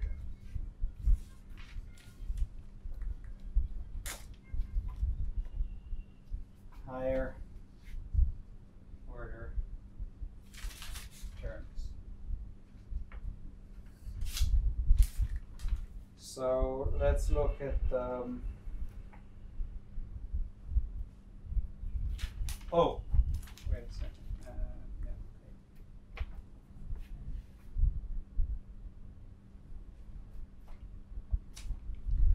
So that was G1. G1 we had, okay, good. So now let's look at the third order term. Okay, so the third order term. Why third order? Just as an example to try and deal with the combinatorial factors to see how it works. So in this case, we have an integral d phi e to the minus s naught, and then we have phi k phi minus k 1 over 3 factorial. This is the 1 over n factorial that comes from the expansion. Then we have minus lambda over 4 factorial cubed, which is just the coupling constant. And then we have an integral over q's. Let's call them q's. Then we have phi, phi, phi, phi. And then we have an integral over p's. Phi, phi, phi, phi. Then we have an integral over l's. Let's call them phi, phi, phi, phi. Okay? And now, within this, now we have many ways to connect them within Wick's theorem. This is, insane. We have 1, 2, 3, 4, 5, 6, 7, 8, 9, 10, 11. Sorry, we have, okay, this alone is 12, and then we have 14, so that's a huge number, and around 100,000. Yeah, 100,000. So you know already, because it's in the book. No, actually no. You calculated it already. Yes. So it's around 100,000 combinations, and we're not going to do all of them today. So let's choose one and try to get, the whole point of this is that we can divide these into diagrams. And let's try and look at a specific diagram and try to figure out what Q would be for that diagram. So we remember that these guys need to connect, right? We cannot have these disconnected. So I'm going to connect them in this way. So I'm going to take this guy here, this guy here. Okay. Oh, sorry, no. This guy is going to connect here. Then I'm going to connect this guy internally. And then this guy is going to connect here.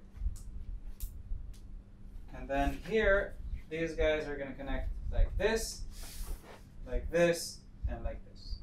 And now let's draw the Feynman diagram that goes with that.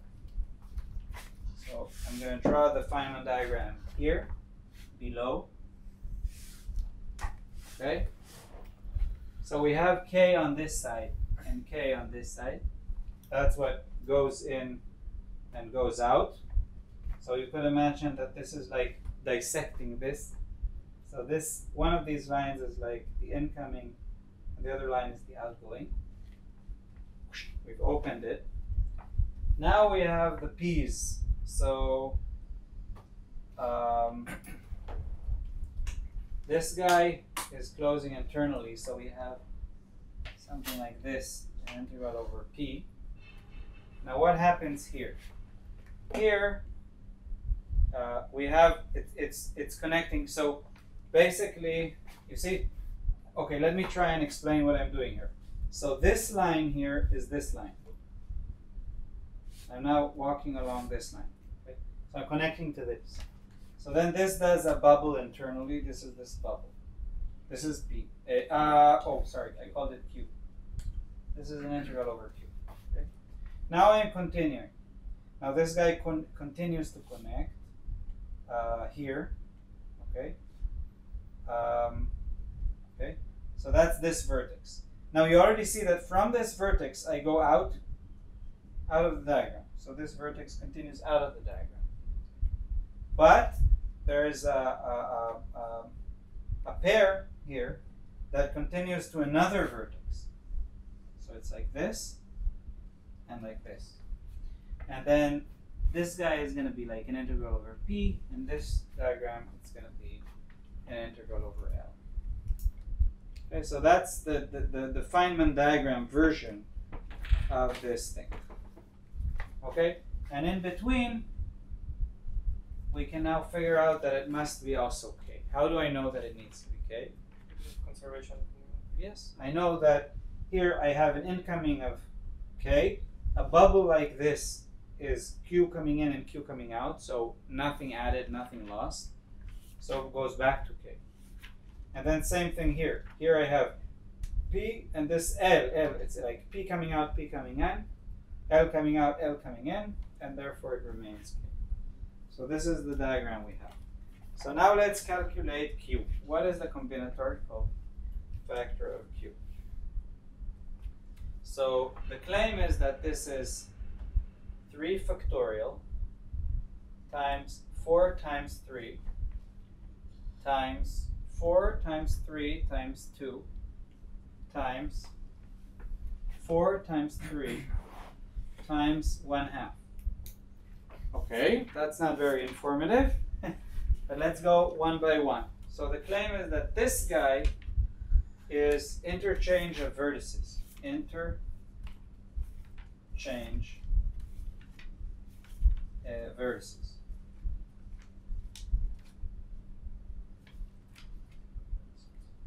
What do I mean by that? So here I decided to connect, phi of k. So I had this vertex, like the Q vertex was here, then the P vertex was here, and the L vertex was here. But I could actually interchange, right? I could choose to put the L vertex here and the Q vertex there, or make all the possible permutations, and that's 3 factorial. So this is this fact. Then we have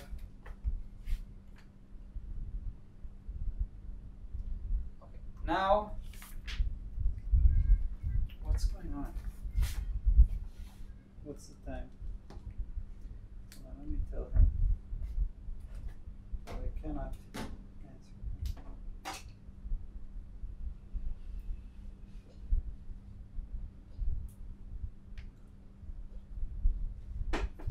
Okay. Should have left the phone in my office. So what is this 4 times 3? 4 times 3 is the Q vertex. You see, I could basically choose to connect this line here, here, here, or here. Okay. Then once I chose that, I have another choice, which is the external leg. Here, I could choose to put it here, here, or here. Then once I chose that, that's it. That's it for that vertex. Okay. These have to connect for this specific diagram. Okay. Now let's go to this. Okay, so this. Okay, let me write. So it's 4 times 3 different ways to place a Q vertex.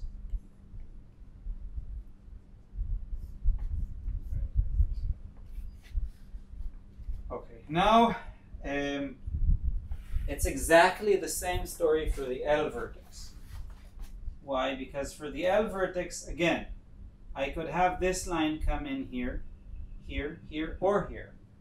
And then there's the other line, which I could choose anywhere I want, but then the last one where I connect is the same. So this is this 4 times 3. So it's different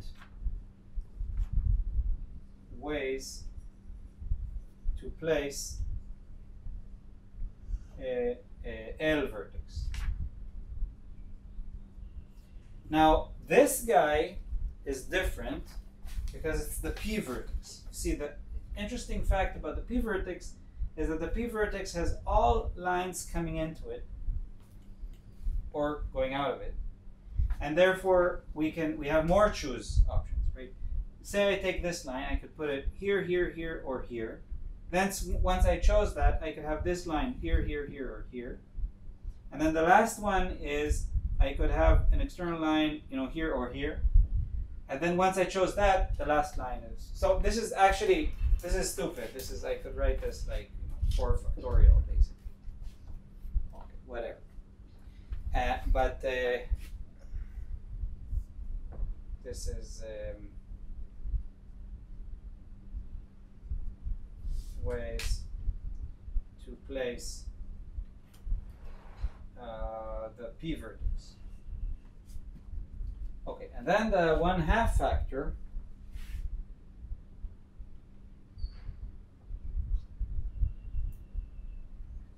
Okay, this I need to remember. Okay, now there's a 1/2 factor which is a bit tricky because we chose P and L in an independent way. But imagine that I permute, like I decide to connect, sorry, I just counted, the outgoing and ingoing here independently. But if I switch both this and this, like I permute these two and I permute these two together, it's actually the same thing. So I need to account for that by dividing by 1/2. So anytime I have that, so this is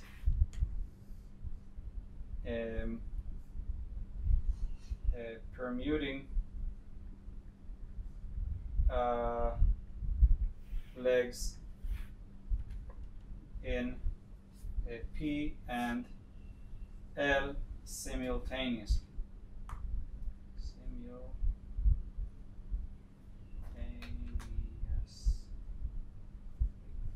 Okay, so that gives us the entire Q factor. Okay, now you could say, okay, this is a disaster. Like I need to draw this and then I need to figure out the whole thing. But there are a few rules that we can use which help. So I'm just going to read what I have written here. So the first thing is that the factor of 3 factorial is actually quite generic, because anytime I have 3 vertices, I could choose 3 different ways to place it. Now you might notice that because I took a term of order 3, I have a 1/3 factorial. So that means that anytime we choose a certain diagram, then on one hand we're going to have 1/3 factorial or 1/n factorial, depending on how many vertices, which gives us the order of the diagram, and that's always going to cancel with the combinatorial factor of how to place them. So we don't need to think about that. We can just place them, forget about this factor, and divide it with that one. Okay. This will happen at every order. Additionally, because each vertex has 4 equivalent lines, there are typically 4 because each, okay. So another issue is that the vertex, you see, each vertex like this, you can naively, permute it. Like, let's say this is 1, 2, 3, 4. You can write it, you can permute it in 4 factorial ways, right? You can do 1, 3, 2, 4, and so on and so forth. Okay, so there are many ways. I'm not going to write all of them. So that means that generally, this, and this should be compared to 4 factorial, 4 factorial, 4 factorial, okay? And then what that implies is that actually I can define a parameter which I will call S, which is Q over 4 factorial cubed in this case. So that will kind of kill all this. And then we find that this S in our case is 1/8, right? Because here we're missing a factor of 2. Here we're missing a factor of 2. And then there is the additional 1/2. So what we really want to know how to do is to understand this factor of S. And there is a few examples here. So what I'm trying to say is that this factor of S here is actually only due to the limitation of, imagine that we would, okay, maybe I'm not being very clear, but I'll try to be clearer now. Imagine that I would have a diagram, okay, a general diagram, where I just have like 3 orders. So I'm just, drawing them like this, okay? Then, each one of these guys I can rearrange. So I can rearrange, where so I could call this, I don't know, like the Q vertex, the L vertex, and the P vertex, just for names, okay? So I can permute them, I get the 3 factorial. And then each one of them internally I can play around with in 4 factorial ways, so I get 4 factorial Q. But then when I start to connect them in different ways, that's when I start to get constraints. And these constraints are taken into account by S. Okay? So let's try and gain intuition for different, I'll draw different diagrams, and we can try and gain intuition how to compute this factor of S. This factor of S is actually what we want to compute. So Q is going to be S times 4 factorial. Also Q. 3 factorial. What? Also 3 factorial, like yeah, it's the reduced Q after we calculate the 3. Oh, sorry. No, he's right.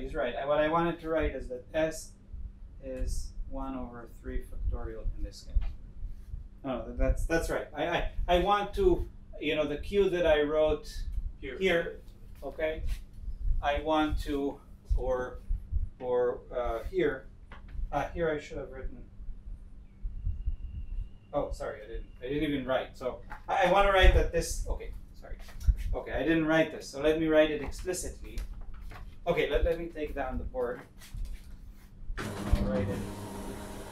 And then we can end.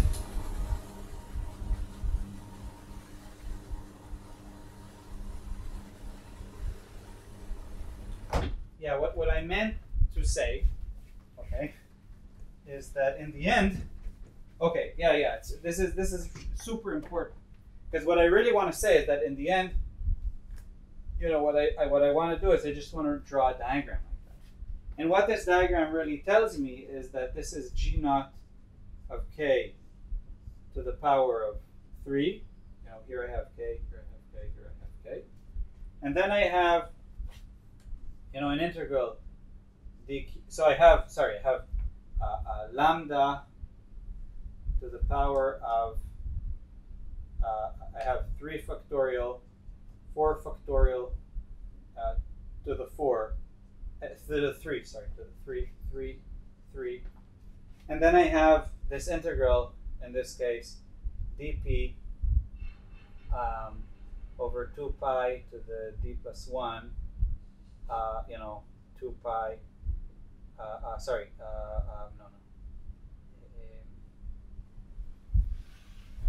d plus 1, 2 pi, probably also d plus 1 over q squared plus m squared. And this whole thing is to the power of 3. Right? I hope I'm not missing anything. This is a minus lambda to the power of 3. In our case, and then there is this factor of Q. That's what I meant. So this factor of Q, okay, divided by 3 factorial, 4 factorial cubed, is what we call S. That's the point. And now you could ask, okay, why did you even write that to begin with? But that kind of explains to you why, when we wrote the theory originally, the phi to the 4th field theory, we wrote it like L is equal to 1/2 d mu phi squared plus m squared over 2 phi squared plus lambda over phi factorial phi to the 4 factorial. So this 4 factorial was exactly for this combinatorial factor. And I'm emphasizing this because many times when you'll write a theory of your own, you won't have this 4 factorial. Okay? Because, I don't know, because whatever, because, I don't know, you're writing some theory. And then you have to remember that what you actually have is Q, not this thing. If you figure out what the appropriate comparison is, and it's different for each kind of theory, like if it's a complex phi to the 4th field theory, this whole thing becomes different. And I'll show you in a moment. And if you have a fermionic theory, or I don't know, like Yukawa theory or QED or whatever, for each one of them, how to compute these S's is different. So you have to be careful. But yeah, but we'll talk about that. So in our case, that's what we call S for this specific diagram. And now let's take a few examples and see that we understand how to compute S, and then I'll release you. So let's draw. So let's start from this diagram. So in principle, you could think that S is equal to 1. But notice that if I denote this 1, 2, 3, 4, then if I interchange between 2 and 3, but then also interchange between 1 and 4, then that reduces, right? Exchange 2 and 3. Exchange 2 and 3. Sorry. So that means, yeah, maybe, maybe we should leave this to next week, but I'll just leave you with the numbers, okay? And then I can maybe explain them better. But in this case, S will be 1/2. In this case, S will be 1/8. And in this case, S will be 1/3 factorial. And the reason is because, you see, the only, we should be careful of situations here. You have these two vertices, but actually, if I choose these 3, then I need to be careful of interchanging these 3. So that kind of. If you switch between these 3, yes, it's the same diagram. It's the yeah. same. So I think that's No, if I exchange these 3, of course it's the same diagram, but if I interchange any of these 3 and then make an interchange here, I can reach the same combination. So the actual only freedom I have is only interchanging these 3. So I get, instead of the full factor I expect, I only have 3 factorial. Okay, and that gives me this factor here. Okay, and here it's this entire vertex, 1, 2, 3, 4. I can interchange. Yeah, and here it's these 2. So that's the 1/2. But I will this is not something to explain in the last moment of the class.